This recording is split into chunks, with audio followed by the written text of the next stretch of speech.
Halo anak-anakku sekalian, jumpa lagi dengan Ibu Ausi di sini. Kali ini kita akan belajar tentang pengetahuan isi Alkitab Perjanjian Baru 1, khususnya Kitab Matius. Selamat menonton ya anak-anak semuanya. Anak-anakku sekalian, mengapa kita menelaah Kitab Matius? Nah, ini dia alasannya. Yang pertama, ada beberapa petikan yang paling digemari dari Alkitab ditemukan dalam Kitab Matius, termasuk khotbah di bukit dan banyak perumpamaan, ajaran dan mujizat dari Yesus Kristus.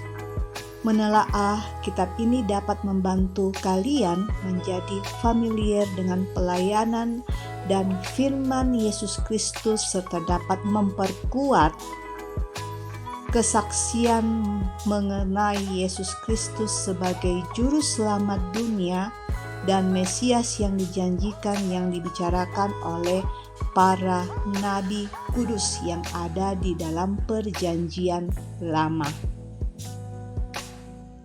Oke anak-anakku sekalian, sekarang kita akan melihat siapa yang menulis Kitab Matius ini.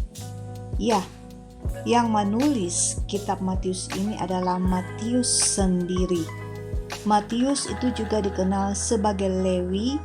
Dia putra Alfeus, adalah penulis dari Kitab Matius sendiri. Dia dulunya seorang pemungut cukai atau penagih pajak sebelum hidupnya berubah selamanya ketika dia menanggapi ajakan Yesus Kristus untuk mengikutinya. Nah, itu bisa kalian lihat di Matius pasal 9 ayat 9, Markus pasal 2 ayat 14, Lukas pasal 5 ayat 27 sampai 28. Penuntun bagi tulisan suci itu Matius. Setelah keinsafannya, itu Matius menjadi salah seorang dari 12 rasul juru selamat. Bisa kalian lihat itu di Matius pasal 10 ayat 2 sampai dengan ayatnya yang keempat. Nah, Matius sendiri sebagai rasul adalah saksi mata dari banyak peristiwa yang dia uraikan dalam catatannya.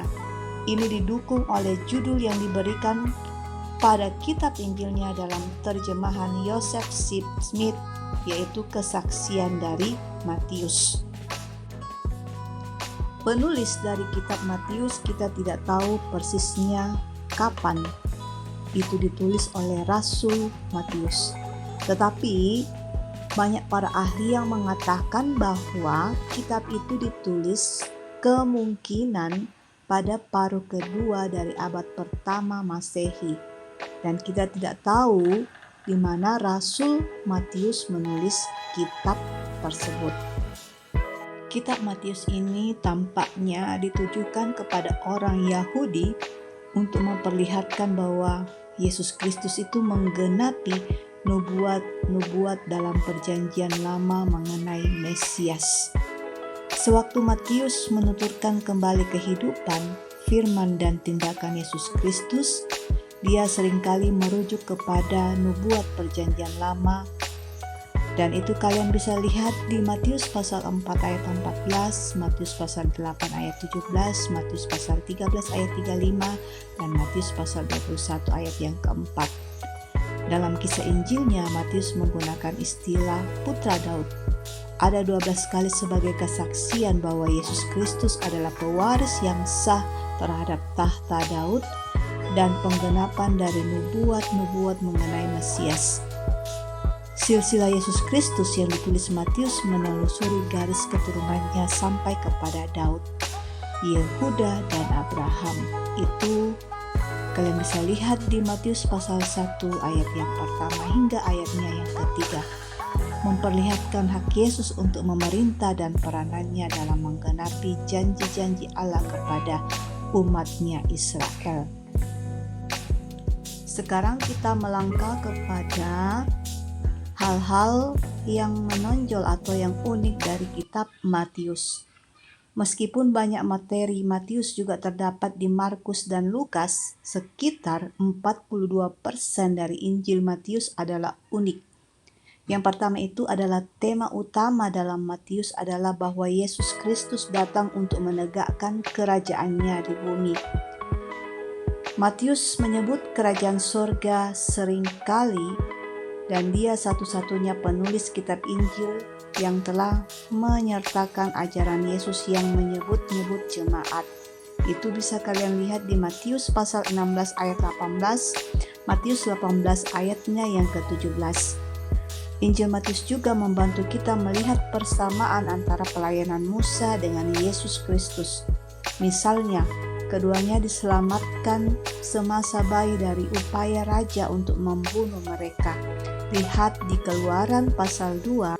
Sekarang, anak-anakku sekalian, sekarang kita melangkah ke ajaran-ajaran utama dari kitab Matius. Coba kalian buka di Matius pasal 1 sampai dengan pasal yang keempat, di mana di dalam Alkitab tersebut Matius menjelaskan silsilah dan kelahiran dari Yesus Kristus. Orang Majus mencari raja orang Yahudi dibimbing oleh mimpi. Yusuf membawa Maria dan Yesus kecil ke Mesir dan kemudian ke Nazaret. Yohanes Pembaptis mengkhotbahkan Injil pertobatan dan membaptiskan Yesus Kristus. Nah, di dalam Alkitab tersebut juga Sang Juru Selamat itu dicobai di padang gurun. Dia memulai pelayanannya di dunia ini dengan mengajar dan menyembuhkan orang-orang yang ada di sekitarnya pada waktu itu. Di Matius pasal 5 sampai pasal yang ke-7 itu berisi tentang Yesus menyampaikan khotbah di bukit.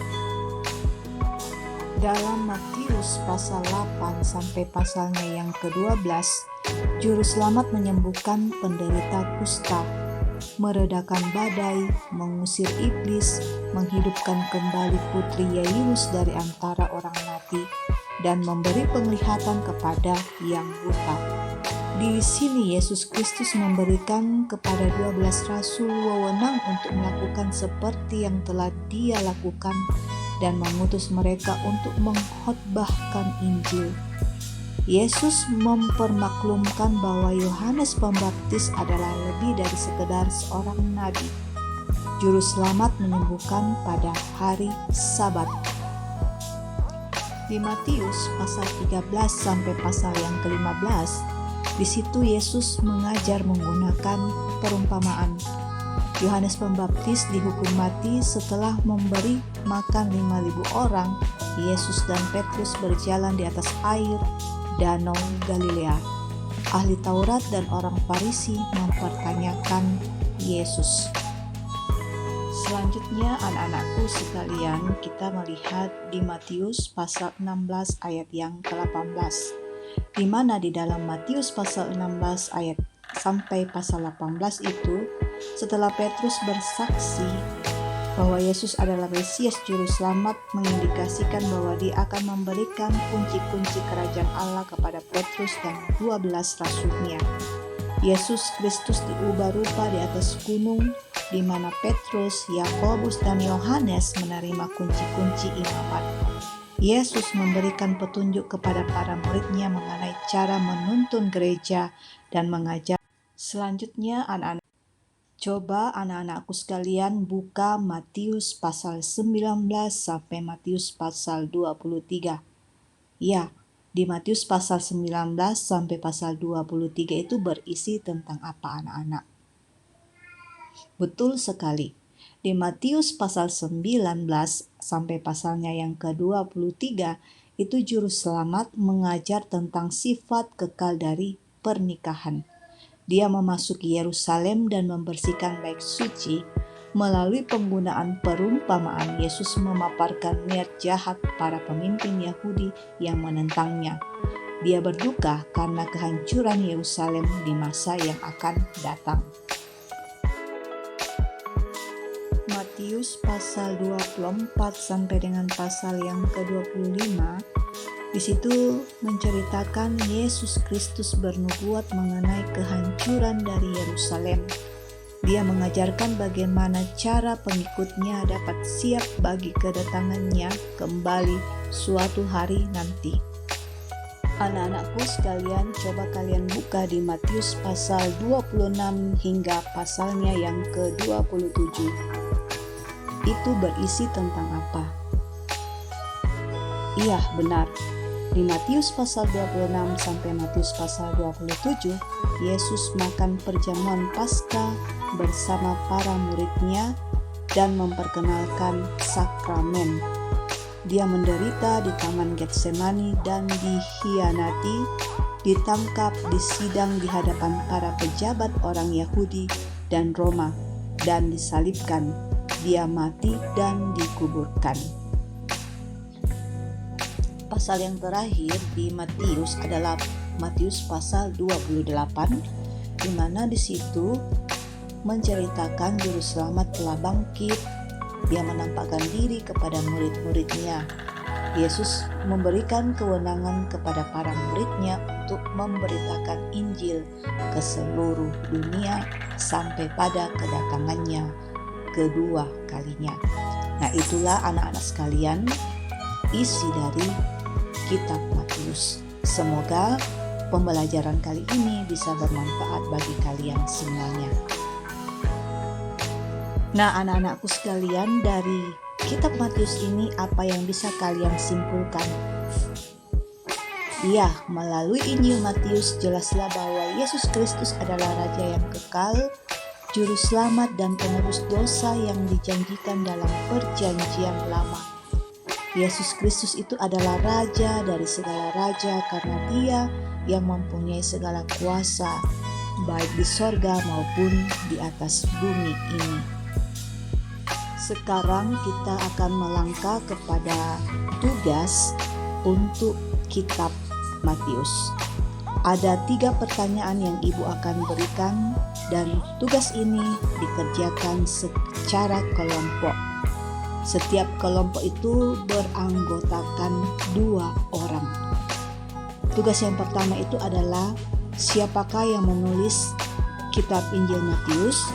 Yang kedua, coba kalian desain secara singkat isi dari kitab Injil Matius. Dan yang ketiga adalah bagaimana Yesus membuktikan bahwa Ia adalah Raja dan Juru Selamat yang dijanjikan di dalam Perjanjian Lama. Setelah kalian berdiskusi dengan teman kalian, tugas itu harus diketik dan dikirim ke Google Formulir atau Google Drive dan dikirim dalam bentuk PDF. Nah, semoga kalian bisa mengerjakan tugas ini sesuai dengan instruksi yang benar dan selamat bekerja anak-anakku semuanya.